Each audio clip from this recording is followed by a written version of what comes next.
ഇന്നത്തെ നിലമ്പൂർ 50-50 ചാൻസുള്ള ഒരു നിയോജകമണ്ഡലമാണ്. അവിടെയാണ് ഇത്രയും വോട്ടിന് UDF ജയിക്കാൻ കഴിഞ്ഞത്. മാത്രമല്ല നിലമ്പൂർ മുനിസിപ്പാലിറ്റി പോലും നല്ല മുന്നേറ്റമാണ് UDF ഉണ്ടായത്. പോത്തുകൽ പഞ്ചായത്ത് LDF മുൻതൂക്കമുള്ള പഞ്ചായത്താണ്, സ്വരാജിൻ്റെ സ്വന്തം നാടാണ്. അപ്പോൾ ഇത്തവണ മറ്റൊരു കാര്യം കൂടിയുള്ളത്, സ്വരാജിന് ശ്രീരാമകൃഷ്ണൻ്റെ വോട്ട് പോലും പിടിക്കാൻ കഴിഞ്ഞിട്ടില്ല. അപ്പോൾ ശ്രീരാമകൃഷ്ണൻ പിടിച്ച വോട്ട് സ്വരാജിന് പിടിക്കാൻ കഴിഞ്ഞില്ല. അപ്പം ഞാൻ അന്ന് തന്നെ ഒരു കാര്യം സൂചിപ്പിച്ചു, സ്വരാജ് എന്ന് പറയുമ്പോൾ ഒരു ഊതി ഉറപ്പിച്ചൊരു ബലൂണായിരുന്നു, മറ്റൊന്നും കൊണ്ടല്ല. ഞാൻ അദ്ദേഹത്തിനെ ചെറുതാക്കി കാണിക്കുകയല്ല. അദ്ദേഹം ഒരു ട്രെൻഡിൽ ജയിച്ച തൃപ്പൂണിത്തറ അതിലേറെ അനുകൂല ട്രെൻഡുള്ളപ്പോൾ നഷ്ടപ്പെടുത്തിയ ആളാണ്. അതുകൊണ്ട് സ്വരാജിന് അവിടെ കാര്യമായിട്ടുള്ള മുന്നേറ്റം നടത്താൻ കഴിയില്ല എന്ന് ഞാൻ തുടക്കം മുതൽക്ക് തന്നെ സൂചിപ്പിച്ചിരുന്നു. അത് അക്ഷരം പ്രതി ശരിയായിട്ടുണ്ട്. ഇതിനെല്ലാത്തിനും ഉപരിയായിട്ട് സാധാരണ മാർക്സിസ്റ്റ് പാർട്ടിയെ സ്നേഹിക്കുന്ന അവരുടെ പ്രവർത്തകർ ഇത്തവണ മാറി ചെയ്തിട്ടുണ്ട്. അതിൻ്റെ കാരണം അവസാനത്തെ ഗോവിന്ദൻ മാഷ പ്രസ്താവന. ആ പ്രസ്താവനയിൽ ശക്തമായി പ്രതിഷേധമുള്ള മാർക്സിസ്റ്റ് പാർട്ടിയുടെ അണികൾ കുറേ ആളുകൾ UDF വോട്ട് ചെയ്തിട്ടുണ്ട്, കുറേ വോട്ട് അൻവറിനും ചെയ്തിട്ടുണ്ട്. അപ്പോൾ CPM ഇന്നത്തെ നേതൃത്വത്തിനോടുള്ള അതിശക്തമായ വികാരം, എതിരായ വികാരം ഈ വോട്ടെടുപ്പിൽ പ്രതിഫലിച്ചിട്ടുണ്ട്. അതാണ് ശ്രീരാമകൃഷ്ണ വോട്ട് പോലും സ്വരാജിന് കിട്ടാതെ പോയതിൻ്റെ കാരണമാണ്. അപ്പോൾ സന്ദേശം കൃത്യമാണ്. ഇവിടെ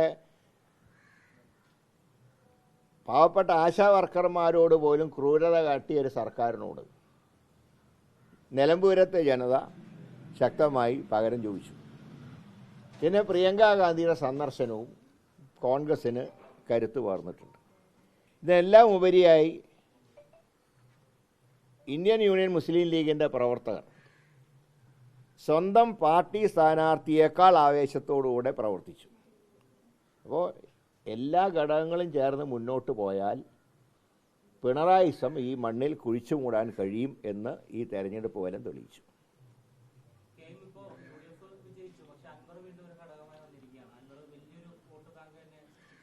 പക്ഷേ കോൺഗ്രസിൻ്റെ സ്ഥാനാർത്ഥിയെ തീരുമാനിക്കേണ്ട അവകാശം കോൺഗ്രസിനാണ്. അതിൽ കോൺഗ്രസ് നേതൃത്വമെടുത്ത സമീപനം ജനങ്ങൾ അംഗീകരിച്ചല്ലോ. അൻവർ ഇത്രയും വോട്ട് കിട്ടിയത് ചില്ലറ കാര്യമൊന്നുമല്ല, സമ്മതിക്കുന്നു. കാരണം പക്ഷേ ഒരു കാര്യം കൂടെ മനസ്സിലാക്കണം, അദ്ദേഹം 9 കൊല്ലം MLA ആയിരുന്ന ആളാണ്. അങ്ങനെ ഒരാൾ മത്സരിക്കുമ്പോൾ കുറേ പേഴ്സണൽ വോട്ട് കിട്ടും. ഞാൻ 2009 തനിച്ച് മത്സരിച്ച കാലത്ത് ഇതേ നിലമ്പൂരിൽ എനിക്കന്ന് 12,000 വോട്ട് കിട്ടിയിട്ടുണ്ട്. ഞാൻ പറയുമ്പോൾ എനിക്ക് അന്ന് നിലമ്പൂരിൽ ഒരു ബന്ധവുമില്ല. അപ്പം അതിലത്രയും അത്ഭുതമൊന്നുമില്ല. പക്ഷേ ഭരണവിരുദ്ധ വികാരത്തിൻ്റെ ഒരു ഷെയർ അൻവറിനും പോയിട്ടുണ്ട്, ഒരു ഷെയർ UDF കിട്ടിയിട്ടുണ്ട്. അപ്പോൾ UDF നേതൃത്വം സ്വീകരിച്ച സമീപനം ശരിയായിരുന്നു. കോൺഗ്രസ് സ്ഥാനാർത്ഥിയെ നിശ്ചയിക്കാൻ അധികാരം ഞങ്ങളുടെ ദേശീയ അധ്യക്ഷനാണ്. ആ തീരുമാനവുമായി ഞങ്ങൾ മുന്നോട്ട് പോയി. അതിന് നിലമ്പൂർ ജനത അംഗീകാരം നൽകി. അത് ഞാൻ ആദ്യം പറഞ്ഞതല്ല, 500 കോടി ഉണ്ടായതെങ്കിൽ 25,000 വോട്ടിന് ജയിക്കായിരുന്നു. തെറ്റായുള്ള നീക്കാല, ഞങ്ങൾ പുറത്താക്കിയതല്ല, അധികം സ്വയം പോയതാണ്. അതൊക്കെ പാർട്ടിയിലും മുന്നണിയിലും ആലോചിക്കേണ്ട കാര്യമാണ്. അതൊന്നും ആരും ഒറ്റയ്ക്ക് തീരുമാനിക്കേണ്ട വിഷയമല്ല. എല്ലാ ഘടകങ്ങളും പാർട്ടിക്കകത്ത് ചർച്ച ചെയ്യണം. അവിടുത്തെ ജില്ലാ കോൺഗ്രസ് കമ്മിറ്റി നേതൃത്വമായിട്ട് ആലോചിക്കണം, പുതിയ MLA ആയിട്ട് ആലോചിക്കണം, മുന്നണിയിൽ ചർച്ച ചെയ്യണം. അതല്ലാതെ ഒറ്റയ്ക്ക് തീരുമാനം എടുക്കാൻ കഴിയില്ല. അല്ല, തെരഞ്ഞെടുപ്പ് പരാജയം മാത്രമല്ല, വിജയവും ഞങ്ങൾ ചർച്ച ചെയ്യാറുണ്ട്. അനുകൂല ഘടകങ്ങൾ എന്തൊക്കെയാണ്, അതെങ്ങനെ ഭാവിയിൽ നിലനിർത്തണം, അത് ഞങ്ങൾ ചർച്ച ചെയ്യാറുണ്ട്. പിന്നെ നല്ലൊരു പ്രവർത്തനം പാർട്ടി കാഴ്ചവെച്ചു. എല്ലാ നേതാക്കന്മാരും ഒരുമിച്ച് തന്നെ ഫീൽഡിലുണ്ടായിരുന്നു. എല്ലാവരും അവരവരുടേതായിട്ടുള്ള സംഭാവനകൾ നൽകി. അതിൻ്റെയൊക്കെ വിജയമാണ് ഇത്, കൂട്ടായിട്ടുള്ള വിജയമാണ്. തീർച്ചയായിട്ടും ഇത് കോൺഗ്രസ്സിനും, കാരണം ആദ്യമായിട്ടൊരു സീറ്റ് ഞങ്ങൾ പിടിച്ചെടുക്കുക. ഇതുവരെ ഞങ്ങളുടെ സീറ്റുകളൊക്കെ ഞങ്ങൾ നിലനിർത്തിയതാണെങ്കിൽ ഇത്തവണ പിടിച്ചെടുത്തു. അതിലും വ്യത്യാസമുണ്ട്. ഞങ്ങളുടെ സിറ്റിംഗ് സീറ്റുകളൊക്കെ ഞങ്ങൾ അന്ന് ജയിച്ചതിനേക്കാൾ ഇരട്ടി ഭൂരിപക്ഷത്തിൽ വിജയിച്ചുവെങ്കിൽ ഇന്ന് ഞങ്ങൾ പിടിച്ചെടുത്ത സീറ്റ് എത്രയോ ഇരട്ടി ഭൂരിപക്ഷത്തോടെയാണ് ഞങ്ങൾ തിരിച്ചു പിടിച്ചത്. 2,700 വോട്ട് നഷ്ടപ്പെട്ട സീറ്റാണ് 10,000-ൽ പരം വോട്ടിന് ഞങ്ങൾ പിടിച്ചെടുത്തു. അപ്പോൾ എല്ലാം കൊണ്ടും UDFന് അഭിമാനിക്കാം, സന്തോഷിക്കാം. പക്ഷേ ഈ സന്തോഷം ഒരു അമിതമായിട്ടുള്ള ആത്മവിശ്വാസത്തിലേക്ക് നീങ്ങരുത്.